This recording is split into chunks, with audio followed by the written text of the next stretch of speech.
Straight Talk audience. This is AI Gonzalo Lira, and this is Straight Talk, Cyber Cafe Edition.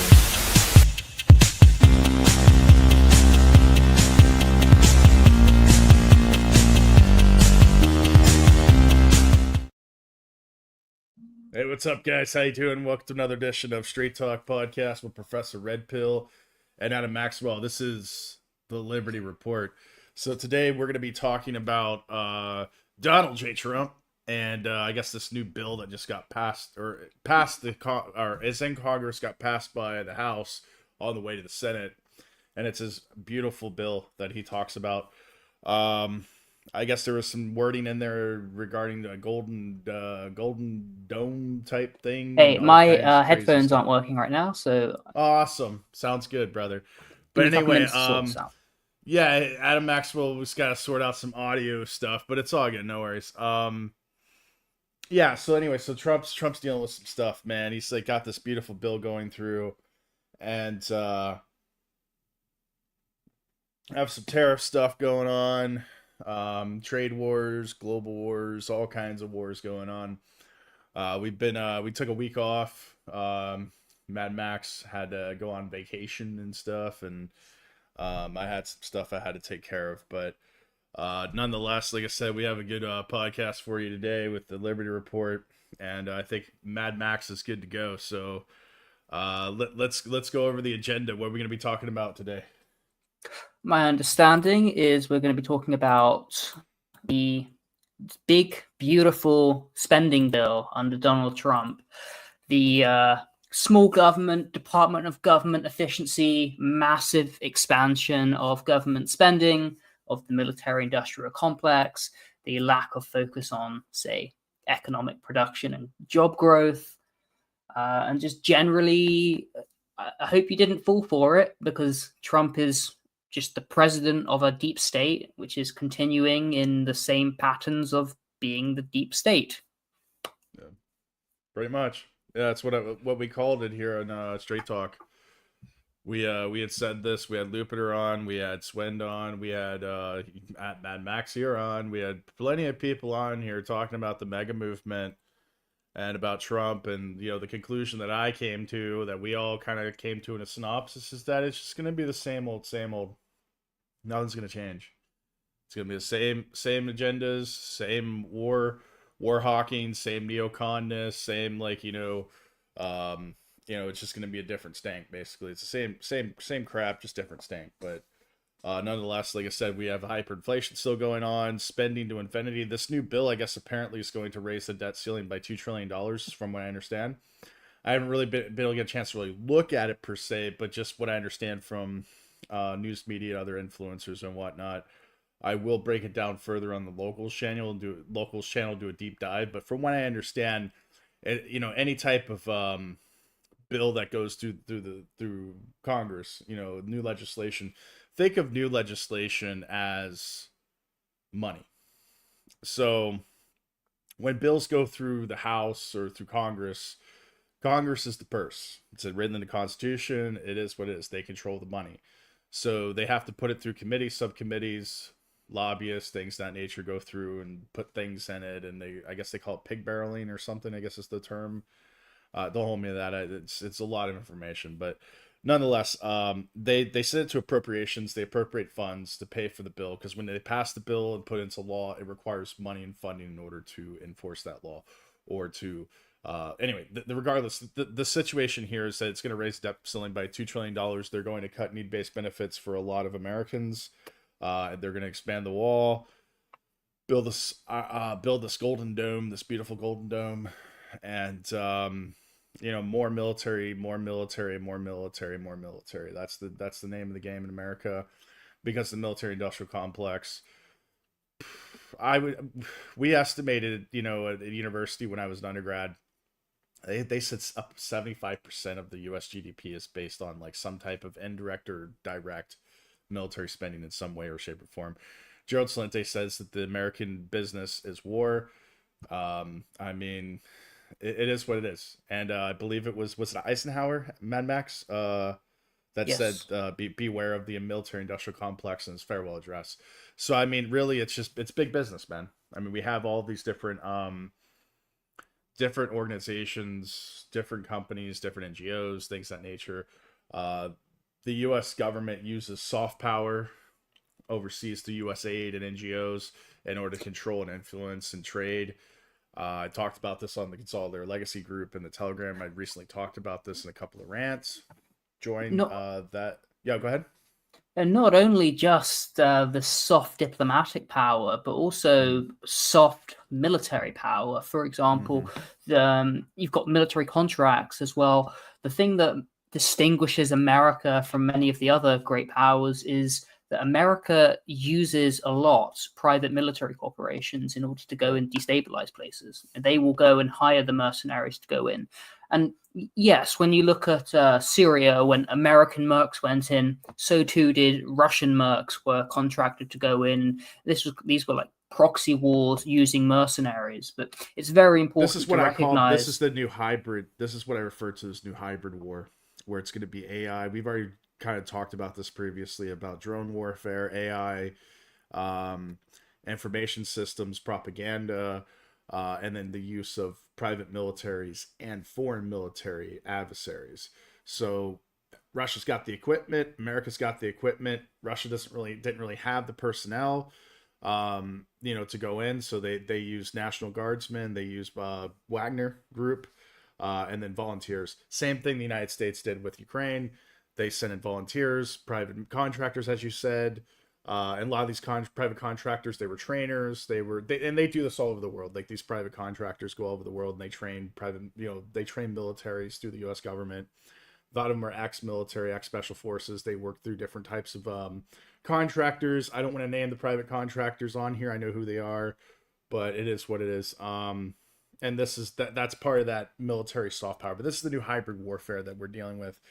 And then the soft power with US aid and NGOs where they go in and they do nation building, influencing, and basically instead of actually like putting a puppet government in like they did in the 80s with the CIA in South America, banana republics, things of that nature, now they're using money and they're bribing and putting companies and influence through business and other things. And this is what Gerald Sante had said something about, America's business is war, China's business is business, but the reality is China's the same thing. China comes in, they give loans, they give grants, they do building infrastructure. America does the same thing. They've been doing it for 100 years. They're similar. They both want to increase their power. But right. where China will build infrastructure, America will destabilize to sell weapons. And this is what you said. If so much of American economy is weapons-based, military-based, they want to sell weapons. They mean to inflame conflicts. Whereas the Chinese, they're not militaristic. No, they have a military. Well, they're interested in power. They're building bases. They're building up their power, which has a military component. Influence and military buildup. That's what China's doing. They're not engaging in full-scale invasion. They're not invading countries. They're not creating, like what America's doing with Syria, what America did in Ukraine. They're not doing that sort of stuff. They're not doing coups. They're not doing proxy wars, but they're just building their influence and power, and they're protecting that influence through military bases. And what they go which makes sense. Yeah, but of course. It's a productive. It is when we say China's business, it's a productive building, it's development.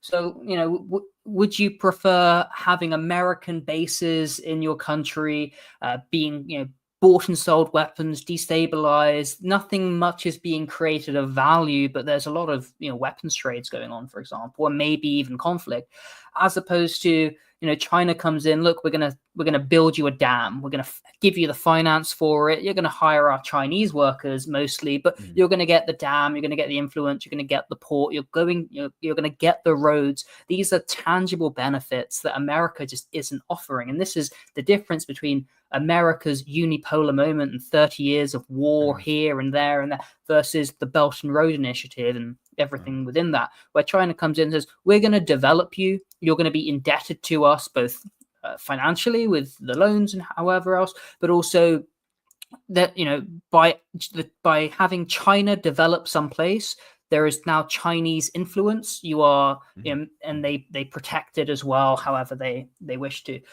Yeah, I mean, What would they if do you were a what they do country? What is would you rather? Yeah, go yeah, yeah, ahead. yeah. I mean, instead of America will come in and they'll build a military base. They'll give USA, then they'll start putting the military, and they build a permanent base. They don't leave. China comes in, they give you loans, they help do infrastructure, and then they're like, if you pay it back, it's fine. But if you don't pay it back, hey, don't worry about it. We'll forgive it. Just let us put a military base here. Lease the land for Or 99 lease the years. Well, land. Yeah. they lease it. It's not like it's not permanent. They're like we're here we'll lease it for a certain period of time. Put our military because they don't know if they're going to be there long term. It's like, I mean, this is business at the end of the day, right? You know, Hmm. you're like, hey, I'm putting money here.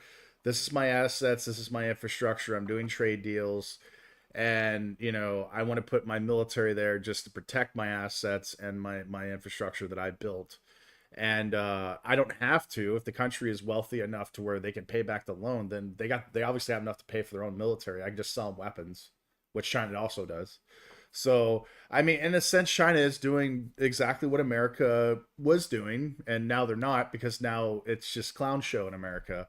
And they took the old way that America used to do things. When we had JFK in, and all these different stoic leaders. But now it's just it's literally it's Wall Street investors, BlackRock, and all these different venture capitalists, and it's basically just where can we go to get the best tax breaks and the cheapest labor to exploit these nations, set up puppet, not necessarily set up puppet governments, but just influence governments through money and greed. And I don't want to get too far into that, but I mean, like, you know what I mean? Like it's just clown world, man. It's not business. It's basically how am I going to get some rich asshole like rich at the same time the taxpayers fund it, and then I'm going to increase taxes on the taxpayers that are working their ass off to pay for it. It's like, all right, thanks, man, appreciate it. Now they're wondering why Americans are leaving in droves out of the United States.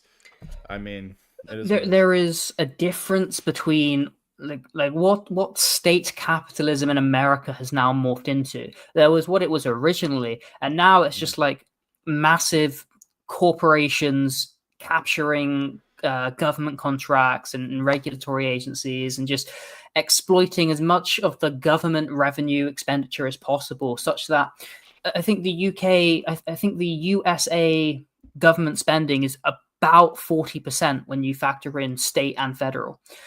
The UK is a communist state. They're about 42% government spending. So if the USA is only a few percentage points behind, it tells you, okay, the USA is pretty communist then. Then you take communist China, who say, we are communist China. I don't know how much the Chinese government spends. I don't know that. I don't know anything about their statistics. However, their statecraft, their state capitalism, not talking about internally right now, talking about externally, because professors already talked about external US state capitalism. China's going in, they're developing, they're developing means of production, these long-term infrastructure projects, and then they're reaping those rewards. And this is more what capitalism's kind of supposed to be about. Whereas America, because it's not. I think it's partly structural, of course, just the rot of liberal democracy and how democracy is just a blindfold over your eyes. Just how we've got you good, we've got you good. Whereas China, they say we're communist, and then they actually attempt to adhere to communist ideals of equity and yeah, we're going to steal money, yeah, we're going to act corruptly, yeah, we're going to act like dirty communists. At least we're gonna, we've got a doctrine of communism. Whereas liberal democracy, the doctrine is let's just steal as much money as we can from the suckers, the American people. So you have US government spending completely out of control. Look, Chinese government spending, I'm sure it's not good either. They're a communist regime. So's America. Yeah, exactly. And we've covered this before with the 14th Amendment, where it basically transitioned America from a capitalist system into a fascist. Was it American corporationism, which is basically like fascism before Austrian painter fascism after the Weimar Republic. They pretty much basically everything the Austrian painter borrowed from the American Empire during the post Civil War. I'm speaking from my professor at Evergreen that told me this before. So, and he was a communist, by the way. So, that's his words. But I mean, we've done the research and we've gone through it, and that's really what it seems like. Is that modern capitalism in America is basically it's fascism. It's corporate fascism, basically, in a nutshell. I see socialism as socialism. I see fascism and communism as the same thing in my mind. They're both the state has a lot of power and influence and corporationism and industry. And like I said, when you look at these fascist and communist systems, what you will find is there are three things in common. There are bankers, industrialists, and union. What's the word? Labor Party, union people. So you have your bankers, you have your bankers, industrialists, and then you have union people, or basically royalty or influencers, if you will, either being media, union reps, labor representatives, government officials, and that sort of thing. It's all the same encompassing thing. It's basically like committees and whatnot. And it's instead of having like a system where, like so-called democracy, but you have a limited government where people are basically self-governing. There's limited regulation, and you let the market dictate commerce. It's a lot different when you have state-owned enterprises and you have state-controlled enterprises or state-manipulated enterprises. This is what we're seeing now in this modern economic landscape with globalization and the market economy. Is these countries all over the world, I don't care what country it is right now, every country has some type of sway, pull, or doctrine that is basically controlling or manipulating or dictating its economic corporations and industrial capacities. And that's we really started to see this with the trade war, with the current trade tariffs. How these octopuses, or these like tentacles of the octopus, are basically involved in all over the world in industrial capacities. Because now you're starting to see, like we saw it during the COVID as well, with the lockdowns. Like I said, supply lines. You're starting to see supply lines shutting down, prices going erratic, and all kinds of wonderful stuff. And this is just the result of, like I said, the globalization that is unsustainable. It doesn't make any sense. We had Lupiter on many times on locals. Like I said, links in the description. Click the join button. It's I think it's $4 a month. Help support our research, and Mad Max as well. His locals as well, support him as well. But yeah, I mean, basically Lupiter came on here and it was like a big joke, like how we were talking about, like just a vehicle in particular, like any vehicle, any manufacturer, they ship the vehicle over here because they got to install seats, and then they ship it over here because they got to install radio or like electronics, and then they ship it over here to assemble it before it gets delivered in the country, and then it gets shipped somewhere else. So I mean, you're shipping this thing like 4 or 5 different countries, and by the time it gets to its destination, it's like, why? It's retarded. It doesn't make any sense. It's unsustainable. I'm gonna go off on that tangent. So, like I said, Adam, what else we got on the agenda? Well, I've just been doing a little bit of research on what I was talking about with the government spending as a percentage of the economy. The USA, the size of the economy is $30 trillion US. Wow, it's huge. Right. Yeah, the total government spending, according to usdebtclock.org, is $12 trillion. And that's the total federal, state, and local spending.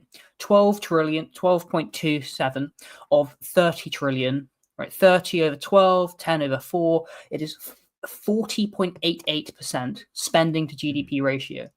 Now, I don't know how much China is really spending. What I've been able to find so far is that the Chinese government spending is approximately a third, 33.65%. I don't know if that captures everything. All right, I've just looked it up now, but across 2-3 different sources, I'm getting about that figure. So what's a bigger sum, 33.3% or 41%? Right. Well, the USA is outspending China, a communist country, in terms of government spending. The UK, it's between 45 and 50% of spending. So definitely communist, right? They're spending 50% more as part of their economy than the Chinese. I mean, this is absolutely insane. This is unsustainable. I mean, one thing that we talk about often is, and this is something that, going back to this big, beautiful spending bill, Elon Musk said, look, I think a bill can either be big or it can be beautiful. I don't like this bill. It has undermined all the work that we've done at the Department of Government Efficiency, which Professor and I have always said is a psychological operation bullshit. The problem with the United States government revenue and the taxation, the deficit, is not a lack of revenue. I mean, they get a lot of revenue. Total state revenue, 2.6 trillion. Federal tax revenue, over 5 trillion. Local, they get trillions. The problem is too much spending. Spending. And what you'll find is, no matter the taxation cuts, no matter the taxation increases, they keep overspending. And as Professor alluded to at the beginning of the podcast, where the inflation really comes from, where they're, how are they printing money? It comes from government spending. The government spends more than it is able to receive in revenue, and then it forces the Federal Reserve to print the money, and that goes through the economy, and within about a year, 2 years, it reaches the economy, it filters through, and you get the inflationary effects. Now, the budget, the federal deficit right now is $2 trillion. So $2 trillion of 30 trillion, that's like a 15th. I don't know the money supply. I don't have these figures off the top of my head, but the point is that $2 trillion every year is being printed into existence, going into the economy, and that's what's causing all the inflationary pressure. It's the government spending. And what America is seeking to do is not to spend, hey, we need to improve the roads, we need to improve water, we need to improve infrastructure, housing. We want to invest in Americans or the economy. No, what they want to invest in is Elon Musk and sending his rocket ships up to space. Does anyone here? I'm sure this is important stuff. I personally don't want to fund Elon Musk's space program. Doesn't benefit me. It's not going to benefit you. I have no interest in funding that. It's funding that. It's funding the war in Ukraine. It's funding wars in Africa. It's funding the war in India and Pakistan. It's funding gender studies in Egypt, and it's funding ultimately military. So just a small point. I'll hand it back over. What is the Golden Dome? Now, Russia, they are receiving hundreds, thousands of aerospace or drones and missiles going into Russia. What are they doing? Well, they're shooting them down with integrated air defense and fighter jets.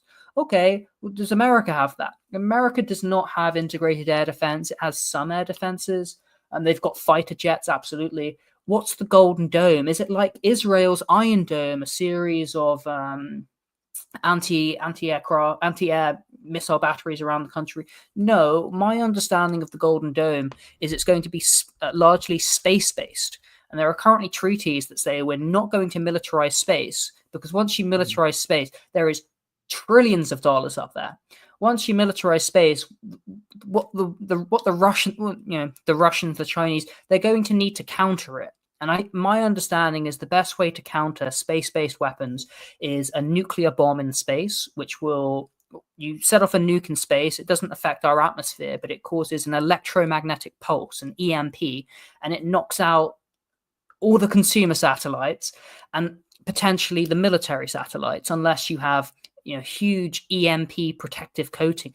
It's just expensive. We looked into space-based and laser technologies in the 80s, Nixon's Star Wars, and we say, yeah, let's not go down this route. It's really dumb. And look, the Soviet Union collapsed as a result of so much spending, and especially military spending. They had weapons, they didn't have food and industries. I thought that didn't they release a nuclear weapon in the atmosphere in the I want to say they did. I want to say it was in the 70s. And I then think so. Nuked everyone, yeah. but they would have done it in the middle of the Pacific Ocean. I mean, Yeah. there's been. I've got a map actually. I'll post it in the Gonzalo Lira Lex. The nuclear fallout around America, because when they nuke Nevada, it doesn't just stay in Mhm. Nevada; it spread all over all over America, all the way. I mean, it reached as far as Florida, Mhm. Nevada, all over the Midwest. Yeah, I mean it's as far as like what you're saying, there is a treaty where we're not supposed to go and we're not supposed to use military we're not supposed to militarize the stratosphere or like the because when you like I said when you get into that then we're like okay we're gonna start putting lasers on the moon and shit pointed at like cities and stuff and this is like things that they didn't really want to get into and it's gonna happen eventually I'm sure. Eventually, I mean sure. that's where Yep. it's where it's headed. I mean, they said the same thing with the nuclear proliferation treaty, but yet countries are still developing weapons, and there's still like other countries are trying to develop like nuclear weapons, and I guess now Saudi Arabia they're allowing Saudi Arabia to develop nuclear energy for, um, I guess nuclear energy for peaceful reasons, not weaponry, not weapons, but like it is what it eventually it starts there and then it goes from there and then now Saudi Arabia has nuclear weapons. You know what I mean? And Well, you I think need, that's where it's going. in order to have nuclear weapons, you need an enrichment program, and this is what they're Hmm. debating with Iran. They're saying, look, no nuclear weapons program and no enrichment. And and Iran say, well, we want the enrichment, but we can have it to Hmm. acceptable levels. And Witkoff originally said, sure, yeah, and then he went back to America and they said no enrichment. So Hmm. Witkoff, Trump's special envoy, basically the chief diplomat of the USA, is he says now no enrichment, red line, and Iran say no, look, we don't need a weapons program. We have a fatwa banning nuclear weapons, but they do have a nuclear weapons program. They do have enrichment, and from statements they've made and from analysts, it seems that they could convert their enriched uranium into a nuclear weapon within 1 or 2 weeks if they wanted to. So it's a Hmm. political decision. They are a nuclear threshold state, I think is the correct term. And so I guess that's why Saudi Arabia, and as well as the energy, but that's maybe why Saudi Arabia is saying, look, we want to initiate nuclear energy. And there's a thin line. We talk about Chinese economic development, and it has a military component, of course. And we talk about the prohibition of the militarization of space, and then we've seen how SpaceX, Starlink, has been used for military purposes. Uh, anything has a commercial component, has a power component, has a financial component, a military component. Everything's connected, everything's done for reasons, but what's the primary purpose? And I think the Yeah. primary purpose of the United States of America is to steal as much money as possible from the American people and use that especially to fund wars, because that's the best way for the ruling class, both the governing and non-governing elites, to extract, to transfer taxation revenue into their pockets. Yeah, of course. It's like what do you always talk about like the coercion and theft, the government, the two greatest things they know how to do best. And Yeah. rape and And rape, murder. yeah. Yeah. Yeah. It is what it is. Um so yeah, as far as the spending bill, the main concern I think is there's nothing really in there about job creation. It's going to raise the debt ceiling, I believe, by 2 trillion. I've already talked about that, but more importantly, they're cutting. They want to. Trump wants to cut funding to Social Security and Medicaid. What I guess need based benefits, And at a time where boomers are retiring in mass numbers, and I said that this was going to happen in 2025. That's why I predicted economic recession, major recession, basically depression 2.0, fall of 2025, which we're already starting to see. So like I don't want to say, hey, I called it. It's like, dude, the numbers are there.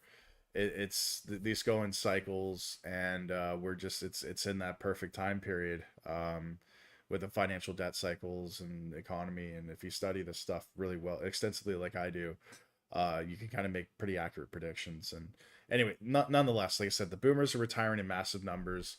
They're not producing like you said, the economy is not producing in these Western economies as much as they did during the boomer workforce, when they were fully in the workforce. And pretty much like everything we've talked about in the podcast, and Liberty Report over the course of months, years, it's all coming to a combination of collapse, so to speak. And the fact that they're cutting, like, the first thing is the fact that they're cutting need-based benefits when they don't really need to. And then they're going to raise the debt ceiling by $2 trillion. And then Trump is like, well, we've got to kick immigrants out. It's like, I don't care about that. I'm not even going to get into that. I'm just saying, like, when you start kicking immigrants out, and then you make it more difficult for immigrants to come in, and then you start issuing blanket tariffs, start talking about, I've got to back my currency by a made up digital currency by some guy in his basement. I mean, this is stuff that third world countries do. This is what Zimbabwe Republic type countries are like, have to do in order to survive. And like I said, I'll just give you examples. Was it Ecuador? Back there, they use the US dollar. I think it was Ecuador. I want to say it's Ecuador. Back their currency by Bitcoin. It did help their currency because, like I said, they use the US dollar. They don't have their own currency. They use the US dollar for their primary currency. But they backed it by US dollar, by Bitcoin. It's a developing economy. It's a very small. I'm not going to call them a third world economy, but it's a developing economy. This is what This is what a small developing economy does. Right? They rely on tourism and backing their currency by crazy stuff, And I'm not saying backing by Bitcoin's crazy or crypto or anything of that nature. It's just, it is what it is. Issuing massive tariffs. This is what European Union does. European Union tariffs shit out of everybody because they can't afford to not tariff. They're unproductive. They're not competitive. Yeah, exactly. So, and these are a lot of these countries that are doing it are like very, very, very developed economy. Most of, like, half of Europe is still developing. I don't care what people talk about, but like half of Europe is still developing economies. And they're small economies. This is what they do. They rely on tourism, and they have to rely on Brussels and the euro and funding from Brussels, as well as economic tariffs and things of that nature. So that's what they're doing. And then what was the other thing I was talking about? The immigration. So nation states that are very strict on immigration, and they kick immigrants out quickly, are nations that are hurting economically because they have an employment issue and they have a need-based benefits issue with their local populations. I mean, they can't create enough jobs for their own population. They have too many people on need-based benefits.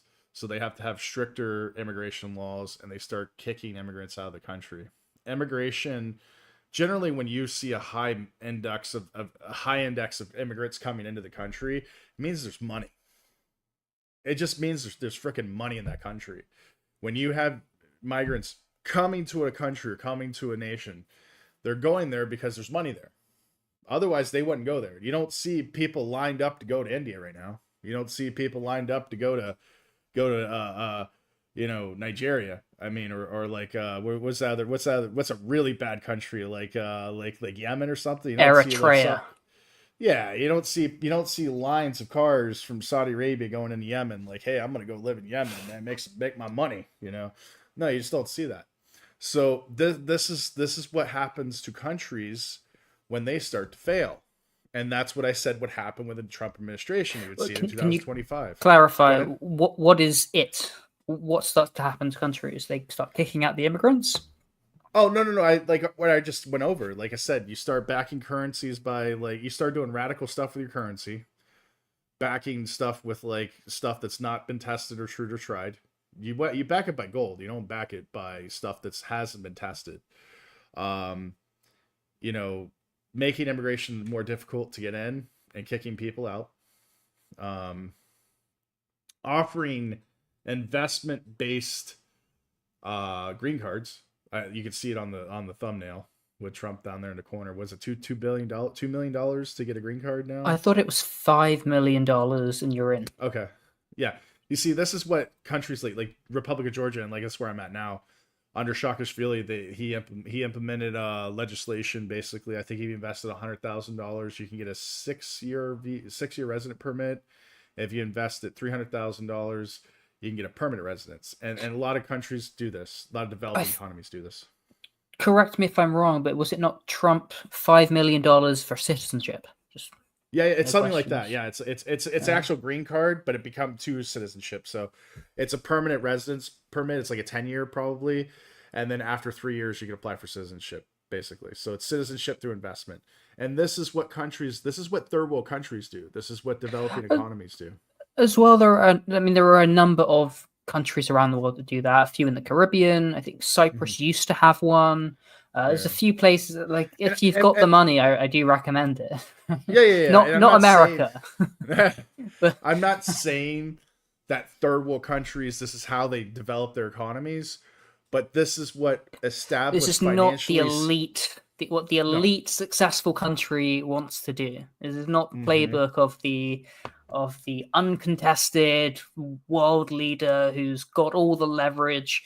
They don't have to resort to chicanery in order to try and say, look, man, we need $5 million. Like, if you want to come, give us that. We'll give you residency and citizenship, please. And we need your money. So that lets you know, like I said, that pretty much tells you the nutshell. Like I said, you would see it in 2025 and you would see it under a Trump presidency. I don't like saying I called it or I said so or this or that. It's just like it's pretty obvious. The federal government is broke. They're out of money.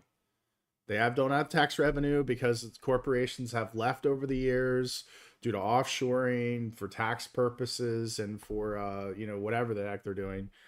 And on top of that, boomers don't have as much money. A lot of them are retiring now. They're selling their businesses or they're closing their businesses. They're consolidating debt and assets because they don't want to work anymore. They're ready to retire or they're dying. And then their children are taking over properties and their assets and businesses and they're selling them because they don't know. They don't have time. They don't know how to run the business. Their parents, the boomer parents never told them how to run their business. You know what I mean? So they sell it, they liquidate it, or whatever, or it goes out of business. It is what it is. But yeah, this is what happens when an empire dies. I mean, I can't explain it any other way.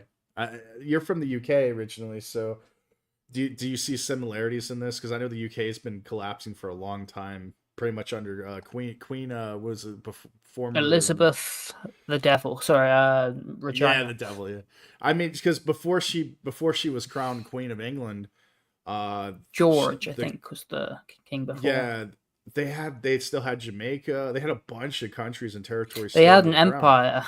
Yeah. They had 26% of the world. Yeah. And just in one lifetime, one boomer life. Well, is she a boomer or she's kind of a great generation, right? She's before pre, yeah. I think she was like 20 when the war. Yeah, great generation maybe. She was in World War II. I think she was like a medic or something, or she was doing something.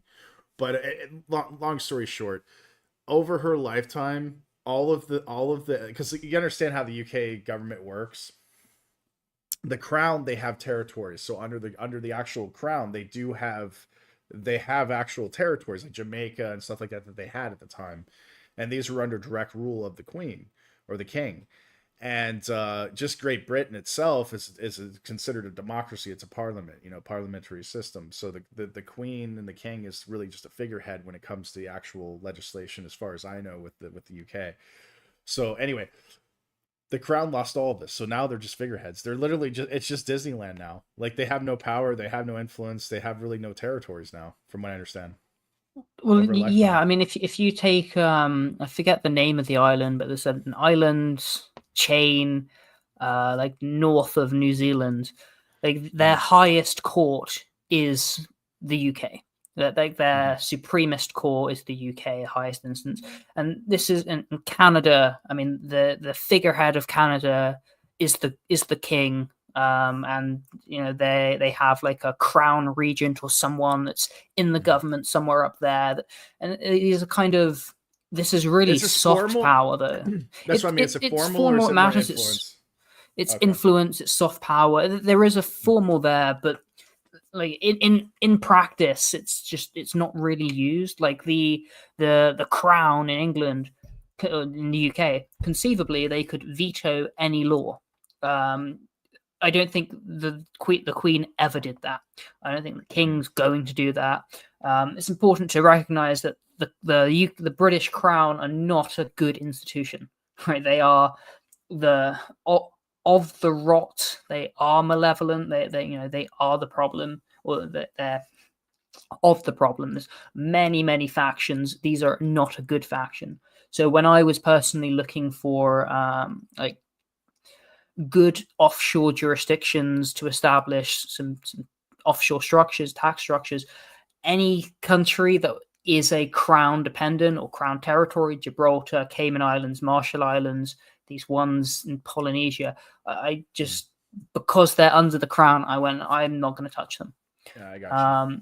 It's something that people will say, oh, you know, that it's just ceremonial, it's not actually formal, it's just this soft power influence, it's not really ever used. I just said I don't trust, like, that soft power is a lot. Yeah. They still have influence. They could still come and get you if you don't like something you say, because they still have influence over that government. I understand exactly. They just saying. Don't, or at least we don't hear about it. Right. I mean, just like Andrew Tate with Romania, the U.S. has military bases there, so they have some soft power and influence over Romania, and that's what he was kind of hinting to, is like, yeah, it might have been the U.S. government that basically did it. That's what we were saying. Or well, I think he is a criminal. Obviously, yeah. Like, at the same time, at the UK, I just read the headline. They've charged him with 20 plus counts of something. Do I think he's probably done these crimes? Probably. Do I give any credence to the British charges? No. Let him be charged in Romania. Yeah, just like Russell Brand, I guess, just got same bullshit. Like, well, I think Russell Brand's different. Like, my understanding is it's women who say, like, 20 plus years ago, oh, you know, we were in the bedroom and he did something I didn't like, and 20 years later I wish to prosecute it. I don't know. That's all I've looked into it. I'm not passing. Like I said, we're not going to get into that particularly. I mean, that's something for a Gonzalo Legacy group for further discussion, or locals. Yeah, but I mean, like, yeah, it is what it is. I mean, soft power, and you know, it's still there, and it's something that you have to be concerned with if you're a subject or you're a citizen of an empire, is that even when you leave as an expat, you still got to understand that, yeah, there is soft power, there is influence, and if you say something or whatever that they don't like Gonzalo Lira, you know, they're gonna unperson you and possibly put you in prison and try to kill you. But you know, it is what it is. Yeah, so these are things you have to be concerned with, definitely. What else do we have on the agenda? Or we pretty much covered everything, because we're at 43 minutes. I mean, we could go into drones, or we can leave that for another time. Yeah, go into drones. That's fine, because that's part of the golden dome of cone of silence, or whatever the hell they call that, from like was it Get Smart or whatever it's called? I don't know. Well, it seems that drones are the present, not just the future, but the present of military conflict. That they can be used in a variety of ways. I posted on my Liberty Memes channel, which is the side one, the updated military doctrine of the Russians, and rather than using machine guns to suppress fire, They used some tanks to suppress to pin down the Ukrainians, and then they used drones. They've got loitering drones and FPV drones, and they're holding the enemy in place.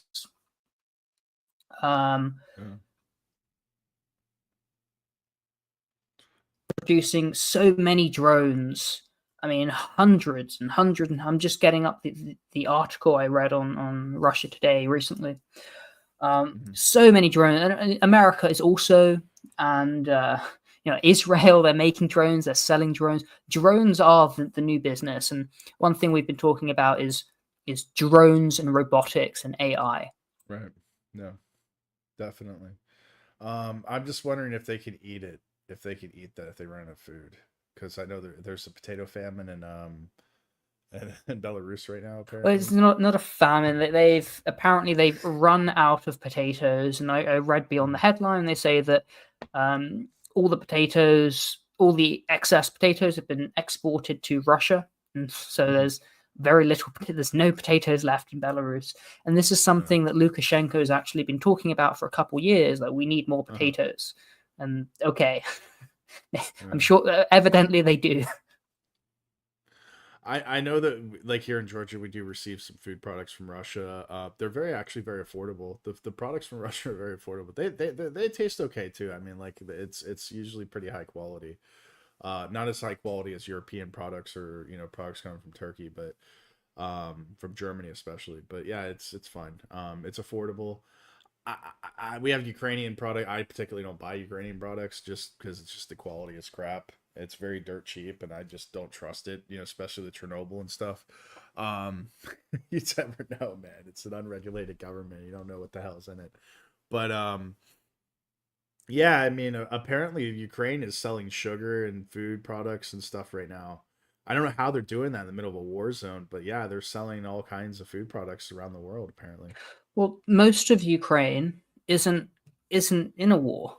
I mean, you've got the Eastern Front, basically. Yeah, I mean, you've got the TCC, I think they're called, the Ukrainian mobilizers going around kidnapping men, kidnapping cripples, kidnapping any man they find, which makes it, I'm sure, hard. But there is still industry going on. I think if you're under 25, you might still be kidnapped, but you might be let go. Fortunately, I mean, I hope they don't go kidnapping children or 18 to 25 young adults, but they're kidnapping everyone because they need the manpower at the front. The other thing with Ukraine is, for example, say Ternopil, which is in the middle of the country. That's where they were storing depleted uranium ammunition. It got blown up 2-3 years ago. This warehouse 2 years ago, and there's depleted uranium all over the fields. And then they're picking up the wheat and selling the wheat to Europe. That's what I mean. I don't buy the Ukrainian food. I just don't know. I don't trust it. Not that I don't trust Ukrainians, or I know the American equipment and the weapons going there. They use depleted uranium, and Iraq has got huge pollution problems. Afghanistan from these depleted uranium rods and different and then just. No, thank you. Plus Chernobyl and stuff like that. So, yeah. But I mean, like, Vietnam was dealing with that stuff too with Agent Orange, where they just completely destroyed their ecosystems, and you can see the aftermath of that today with the birth defects and all kinds of stuff there. So, I mean, it is what it is, man. It's nasty business, bro. Military, especially America, they really don't care, man. They don't. No, they're shit. Complete psychopaths. Yeah, they care about their money. That's it. Yeah. Speaking of psychopaths, this isn't my war, says Donald Trump. This is Biden's war. If I was president, this never would have happened. Obama, he oversaw both the 2008 invitation to Georgia and Ukraine into NATO. He then oversaw the exploitation of the 2013-14 crisis and Euromaidan, where they coup d'etat overthrew the legitimately elected government of Ukraine and made it into a US puppet. However, arming Ukraine, militarizing it, like Donald Trump did. Trump is the one who started the weapons. And this is something he bragged about. Obama sent something, Trump sent javelins. When Trump was impeached for the first or second time, it's because he spoke to Zelensky and said, listen, if you're not looking into Biden, I'm going to withhold $1 billion in military aid. That was what it was about. That's why the Democrats were like, oh my God, you can't do it. You know, is Donald Trump personally responsible for this? No, it's the United States of America. It's the deep state. It's Washington. But Trump was the president overseeing it. He has executive authority, and he goes along with it because he's not a great guy. And now he could have ended the war in 24 hours. This was his promise. How? All right, pull out. No more weapons. No more money. Pull out. Ukraine, float or sink. He hasn't done that. He's increased weapons. Now, he's not passed new spending legislation, as far as I'm aware, about Ukraine. I don't know what's in this big, beautiful bill. But this is Trump's war. Trump is the warmonger. Not because Trump personally wants it, but because he's the president of the United States of America, and that is a warmongering institution filled with psychopaths, again, looking to steal your money and do so via wars, which is the currency of the government of the states. Yeah, exactly. The other thing too is this war began in 2014, did it not? Yes, there's been hot conflict since 2014. You can either say it began kind of May 2014, with the Odessa fire, or when Igor Strelkov Gherkin kind of initiated the rebellion, or you can say it goes all the way back to 2008 with the Bill Burns telegram. Niet means niet. And then the United States saying, well, we don't care that, which warned explicitly, if you invite Ukraine into NATO, this is the reddest of red lines, and this will result in a war with Russia. And then a few months later, they invited Ukraine and Georgia into NATO, which caused the war in Ukraine and began this hostile path between Russia and Georgia and Ukraine. Right. So while this was going on, and who was the president at the time in 2018? While the Ukraine was building its military, they were 2018 was 45. Donald Trump. Oh, okay, yeah. So U.S. aid and U.S. money was going to Ukraine to help build a military and train them, and it's not Trump's war, but it's Biden's war. I guess it makes sense. It's a great war. It's not my war. It's Biden's war. Yeah, it doesn't make any fucking sense. But what it does, government doesn't make sense. That's the whole point. It's to keep you clueless. The intelligent people know what's going on, but even for us, it's confusing. I mean, it's what it is. Even Trump was. He was the one that funded and pushed the COVID vaccines as well. Yep. Mr. Vaccine, Operation Warp Speed. Let's shut down the US economy, keep people locked in their homes. I don't know the extent. In the UK, literally, you go for a walk with your dog, especially if you go to a national park. They sent a police helicopter, police van to go and either detain, arrest, attack people for walking their dog. He's like, it's a beautiful vaccine. You will take it. It's great. I've taken 20 of them. Take the vaccine. It's great. It's great. It's good stuff. Good people. They paid me a lot of money. I mean, they didn't. I mean, who knows? I don't care, man. I think it's all BS, man. And I said this, we've said this, we're intelligent people. I mean, people that are following us are very intelligent people. I think the average IQ in our groups and people that subscribe and watch us, regularly, it's got to be, we're well over 115, 120 IQ, if not higher. So, I mean, it is what it is. We're really, it's like almost an echo chamber. We just keep, like I said, it's fun. It's hilarious. We can make fun of it because these people are dumb. And, generally modern leadership is dumb, and that's the reality. Is of people, for the people, and by the people. These are representatives of the people, and the average person has about 95 IQ, maybe 90, and this is who represents them. So intelligent people just kind of And sit there and laugh and just move on with their lives. and Go these ahead. 90, 95 IQ people, these are the non-governing elites. These are the administrators of the government. They are the state Yes, man. functionaries. Yeah. Yes, man. Yeah, the civil service is what they're called in the UK. I think the number one employed strata in a lot of government jobs are university educated black women. DEI. Yeah, that's Yep, what we it's call a it. well, DEI. and this is welfare in a Mhm. form. However, again, it's not productive. They're not. It's not. Look, we've got to build bridges and They're great roads. people. Hey, listen, they're great people. They're good people. They work for the government, and we are happy to have them. DEI is perfect, and understand that it is great times. This isn't our opinions. This is It's just how it is. 50,000 more IRS workers and whatever else. Yeah. Yeah, I mean, these are the it's people that govern you. if you want to visit your average government employee in the United States, go to the U.S. Postal Service. You'll go ahead and just sit in the Postal Service for like 15, 20 minutes. Go deliver. You just go say hi to them and give them your letter to send to your like mom or whatever, and that's your average government employee. In the UK, it's what's the health service called again?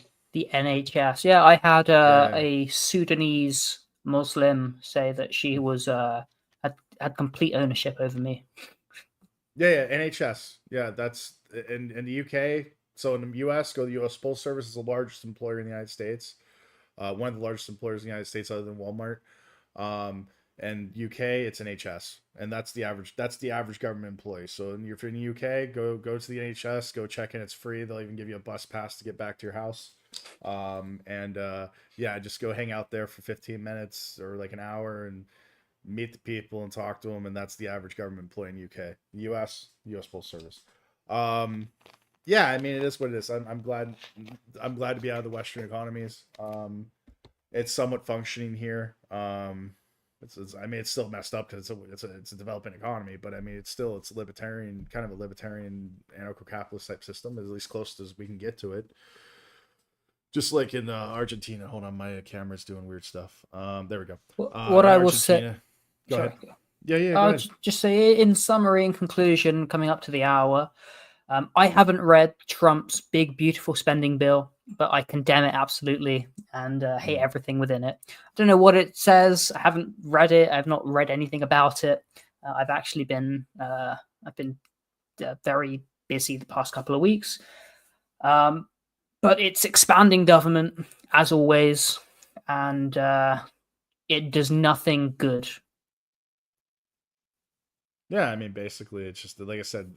Whenever governments pass new legislation, when governments pass a bill or they pass legislation, think of it as they're spending money. That's it. It's that simple. New laws, any type of new law, any type of new regulation, spending bill, act, any of this stuff, an act by Congress. An act by Congress is a massive spending bill to expand the government and the scope and power of the government. So anytime you hear of a new bill being passed in Parliament or in the Congress, think, oh fuck, my government just spent more money. Wonderful. Taxes are gonna come, eventually. And like I said, when government usually gives things away, it usually comes with surprises. And generally, when things pass or new regulations come through that are supposedly temporary, they're permanent. Just And this is don't not ever, incidental; it's structural. yeah, don't ever. When a government says, "Hey, man, it's just temporary," no, fuck, no, it's not. It's forever, dude. And they're gonna tax shit out of you for it too. So they're gonna like.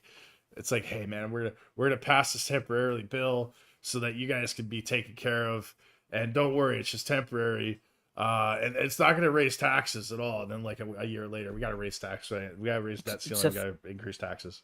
It's a famous heuristic truism from Milton Friedman. The most permanent thing to exist is a temporary government program. Exactly. That's all I'm gonna say on that. Thank you guys for the business for the Liberty Report. Like I said, join Mad Max's locals. Throw him some shekels. Definitely will help him in his research, because he does a lot of research with his Liberty Rising group on Telegram. He's very vocal and active in Telegram, especially in the Gonzalo Legacy group. I myself, like I said, I'm a professor, and I work in education. Been working for 15 plus years. I do a lot of research. Some of it's paid, some of it's not paid. But the research that I do for the podcast is unpaid. So go to my locals, sign up. Rumble 3 gets you $3 off your first month. Makes it $1 for 1 month just to check it out. I have a bunch of like deep dives and content. I've got probably 200 videos on there. That's not on YouTube and Rumble. And like I said, go there, visit, throw me some shekels. Support the content. Like, subscribe, share it, in forums, Reddit, wherever. And that's about it. Thanks, guys, for joining us. Adam, if you want to say anything, I'm just going to sign off. Thanks for watching, everyone. Much appreciated. All right. Take care, guys.